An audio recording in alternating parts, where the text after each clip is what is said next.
There's a similar thing that you bring up in regards to Colossians 4:16, and I have it here on the screen. And it says, "And when this letter has been read among you, have it also read in the church of Laodiceans, and see that you also read the letter from Laodicea." And you remark 2 avenues of distribution are in play here: private copying and communal reading. And later, or on that same page, you say, "The author of 1 Timothy directed the reader to devote yourself to the public reading of Scripture." And John assumed that revelation would be read out to a Christian gathering when he wrote, "Blessed is the one who reads aloud the words of this prophecy, and blessed are those who hear." That is, one reading and many hearing what was being read. What you have there is a communal context in which there's sharing of apostolic writings, which would have resulted in the same situation in which an alteration could be found. Yeah, that's correct. Yes, and it's really interesting how similar those circumstances are to what we see with Cicero and Galen, in the sense that you have a reading out or an oral proclamation of the text, and then you have also physical copying and distribution within the community. So even people who necessarily weren't handling the physical copy of the scripture would be familiar enough with what was in it, the content, simply from hearing it read out.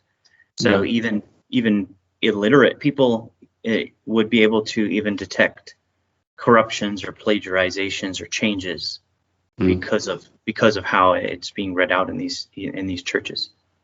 Yeah, you have another quote, and this one's from Shepherd of Hermas, and I'll let you read it. "Therefore you will write 2 little books, and you will send one to Clement and one to Grapte. Then Clement will send it to the cities abroad, because that is his job. But Grapte will instruct the widows and orphans. But you yourself will read it to this city, along with the elders who preside over the church." Yeah, and what's the significance of this? Well, I think it's really interesting that you have this same kind of thing where you have written copying, distributing. It's kind of distribution, kind of like what Colossians 4:16 is referring to. But you also have the reading out of the text to a community. So the same kind of thing. You have the physical circulation, but also an oral circulation, which ends up just broadening of the circle and the community who would be familiar with the text.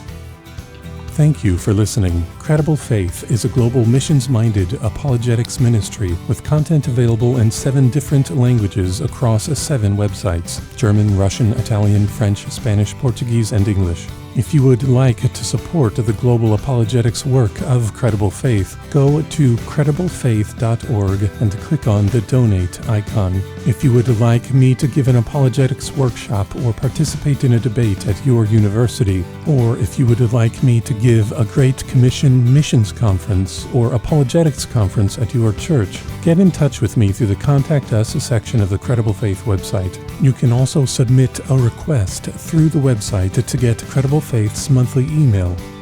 If you are a native speaker of Russian, German, Italian, French, Spanish, or Portuguese, and if you notice that an essay from the English website is not available on the Credible Faith website for your language, feel free to get in touch with me about translating the essay, and I would read through your translated material for quality control and the desire to see content from the essay made available in your language. Thank you for listening, and have a great night.